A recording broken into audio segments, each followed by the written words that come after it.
Welcome to the Book Binge. I'm your host, King Crusoe, but you can call me KC. In today's video, we're doing our regular monthly reading wrap-up and TBR video.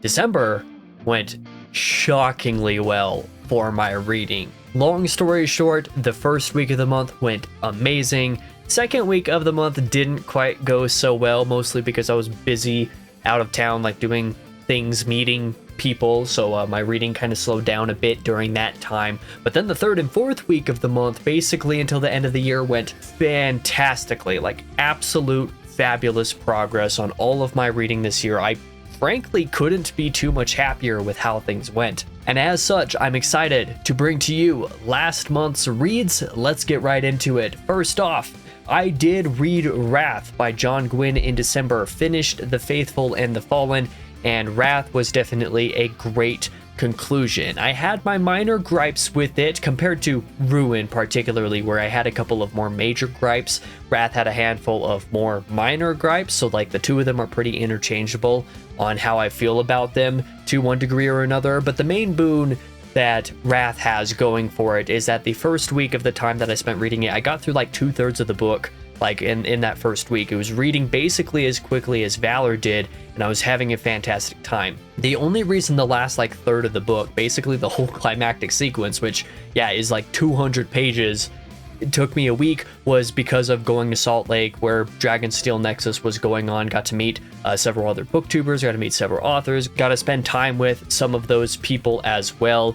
It was a great weekend, don't get me wrong, but between that weekend itself and a few days afterwards, more or less recovering, my reading definitely slowed down for Wrath. But Wrath overall was a great time. I really enjoyed the book, really enjoyed Faithful and the Fallen overall, despite the misstep that Malice was to start it. More on this series a little bit later in the month. In fact, I think, if I'm not mistaken, in 2 weeks from now is going to be my series ranking, and I believe next week is going to be for the review of this. I might be wrong on that. Let me double check, make sure that I'm not lying to you. But I believe that's how it is. Yep. Next Tuesday is going to be the review for Wrath, and the Tuesday after that is the ranking for the full series. So you're going to see plenty more Faithful and the Fallen on the channel for the rest of December. I'm excited for you to see it. I really liked that book. I really liked the series. But you know what I liked a whole lot as well?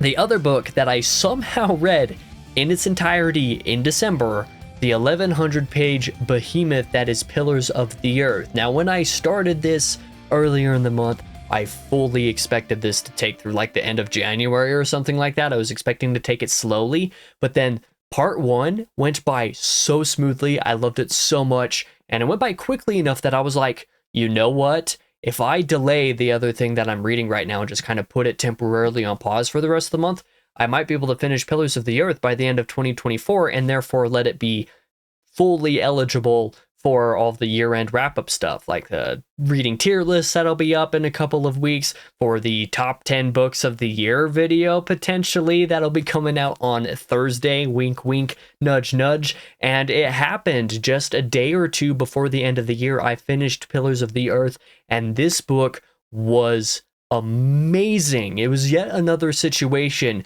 just like 3 years ago, basically, when I read The Shining by Stephen King. I went into that book essentially saying and thinking to myself, like, okay, it could be good. I like King and all, but like, it can't be as good as people say. The Shining can't be his best book. But then I've read it and I adored it and was like, you know, this might be better than people say, actually. It's phenomenal. Pretty similar story with Pillars of the Earth. I have literally one minor complaint about this, actually two minor complaints about this book. One of them is that it's actually not long enough. There were several moments where there were like time jumps, time skips, where I was like, I would have liked a little bit more character work, or a couple of extra scenes there in the middle to kind of flesh things out, you know, let me spend more time with the characters sometimes. That was one minor complaint. The other minor complaint was that chapter 18, the first couple subchapters of it, the final chapter of the book, were like, okay, why is this here? And then, you know, the third subchapter brought it around, so kind of fixed the problem that I had with it. And then the final subchapter, 18.4, which is basically an epilogue, I was like, I could take it or leave it. It was only a couple pages. So again, nothing too major. Two minor complaints for this book, with as much as I loved it besides. I'll take it, like, absolutely. Aside from Pillars of the Earth, I started reading We Who Wrestle with God that month. And I've enjoyed my time with this so far, but I haven't gotten very far in it. In fact, I didn't even finish part 2 so far. I was going to at least get through part 2. I was going to try to get through part 2 before I focused hardcore on Pillars of the Earth. Timing-wise, it didn't ever actually happen. I got to read another like page or two of this morning at the time that I'm recording this video, but you know, things just didn't pan out. I have enjoyed my time with this enough so far. In fact, there are a couple ideas that I just read this morning that I'm like, I want to see more explanation of that. I need to finish part 2 ASAP. As I was expecting when I was going into this in December, I expected to take a couple months. At this point, I think it'll probably take a few months. I'm going to take it slowly, read it slowly, only read like one day of each weekend out of this book. I guess internalize the information, really go through it, read it deeply, while also being able to read some other fiction stuff besides. It's been a good time so far, but I didn't get very much of it read in December. It started off strong overall, but I haven't gotten very far in it, all things considered. But that is everything that I read in December. Between reading Wrath and Pillars of the Earth, I'm pretty sure I had a very successful December. But which of these two books makes my book of the month? Well, I'm pretty sure you can guess. Pillars of the Earth was absolutely my book of the month for December. In fact, it's pretty much more than just my book of the month. If you watch Thursday's video, you'll see this book on that list somewhere, which is spoilers, I know, but like, again, it was a situation of like, this can't be as good as people say, but it was as good as people say, and it might even be better than people say. And this is more than just a popcorn read as well. Like, this isn't just a simple like, oh, you're going to read it, you're going to have a really good time, and it's going to be great. No, like, there's some depth to this as well. If you want to search for the depth, there's plenty of depth with the themes and the character work in there that makes it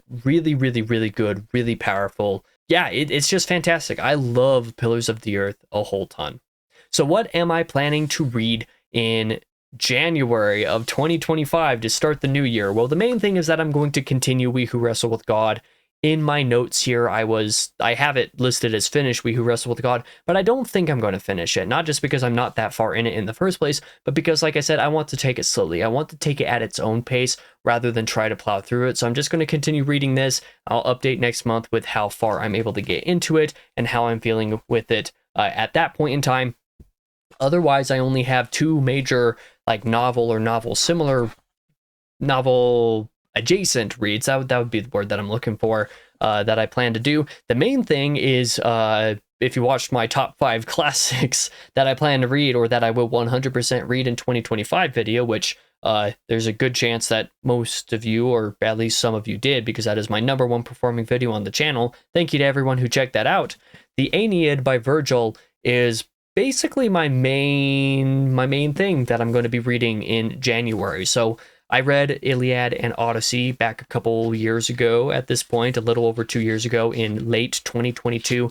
Had a fantastic time with those. I thought I would circle back around to the Aeneid within a few months of reading those, and I never did, which is something that I'm definitely ashamed to be admitting now, but I'm finally circling back around to it now. Better late than never. I'm very excited for it. I've had one friend mention, King James, if you're watching, he mentioned that the Aeneid was a book that, or was a story, it's a poem, but you know what I mean. It was a book that basically combined what he liked about the Iliad and the Odyssey together into one thing. So if that's true, then I'm going to have an absolute blast, and I'm looking forward to it. Beyond the Aeneid, beyond the Aeneid and We Who Wrestle with God, which are both going to be pretty deeper or more intensive reads, relatively speaking.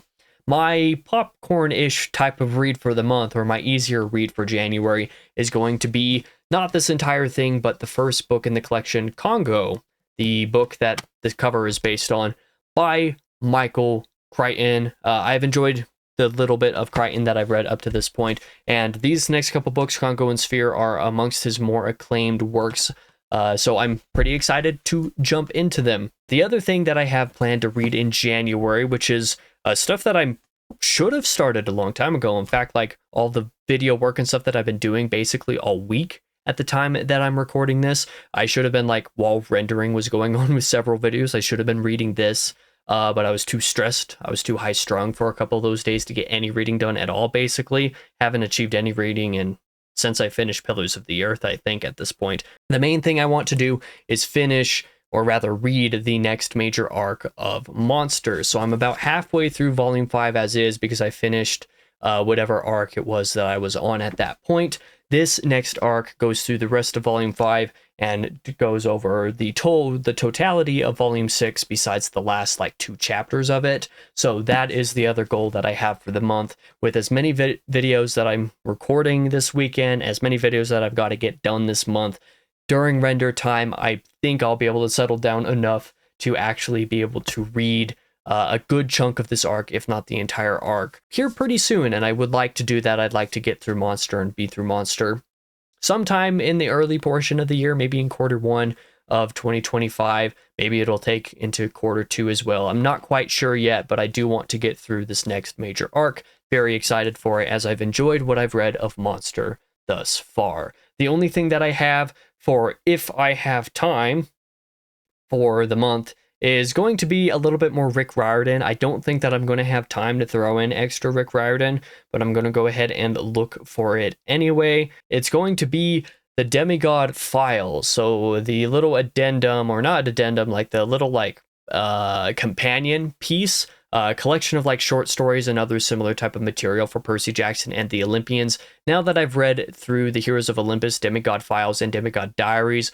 I would like to get through. So if I have time for any extra random stuff and I want to read something on my Kindle or something one of these mornings, Demigod Files is definitely going to be the priority on that point.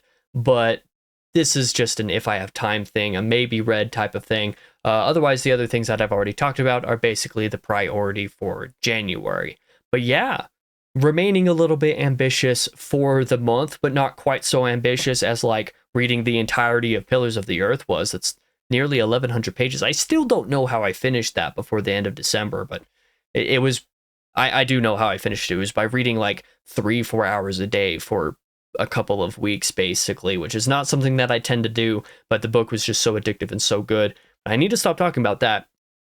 My reading plans for January are still a little bit ambitious, but they are also at the same time a little bit laid back, trying to take things a little bit slow, like want to bounce between a couple of different reads, just give myself a little bit space after finishing a epic fantasy series with Faithful and the Fallen, and then reading an absolute juggernaut that was Pillars of the Earth. And mind you, I actually had to resist dropping everything on this TBR, absolutely borking the entire thing, so that I could pick up a World Without End, I believe is the sequel, couple hundred years later to Pillars of the Earth. I really wanted to read that immediately, but I'm going to resist for now. I would like to read that sooner than later, however. But again, I'm getting off track. Let's just see how January goes for my reading. I hope it continues to go well, and I hope your reading goes well as well. That's a lot of times that I've said well shortly. Let's forget that this has ever happened. Anyway, thank you for watching this video. If you did, I really appreciate the support. Let me know some of the things that you're looking forward to reading this month. Are you reading anything similar to me? You got some really different stuff going on? Shout those things out in the comments below. Thank you once again for watching. Super excited for you to see Thursday's video, the top 10 books of 2024. Very excited, like very, very excited for that video to go up. I think it's going to be a pretty exciting ranking. I was going over it, and like I think the 10 books that I've picked have been truly exceptional. I read a lot more in 2024 than I have the last couple years prior, but it was actually harder to pick a top 10 because it was harder to find enough books that were like, no, this is top 10 worthy, whereas a lot of books were like, this was pretty good, but I don't know if that's top 10. And I managed to basically whittle it down to exactly 10 books or exactly 10 entries where I was like, this is top 10 worthy, this is top 10 worthy, and felt that way for all of them. So I think all of the entries for Thursday's video are going to be very noteworthy, or at least I feel like are very obviously top 10 worthy. I'm excited for you guys to see it, like I said. So if you're interested in that, I hope you stick around to watch it. But for now, I have been your host, King Crusoe, but you can call me KC, and I hope to see you guys in the next video.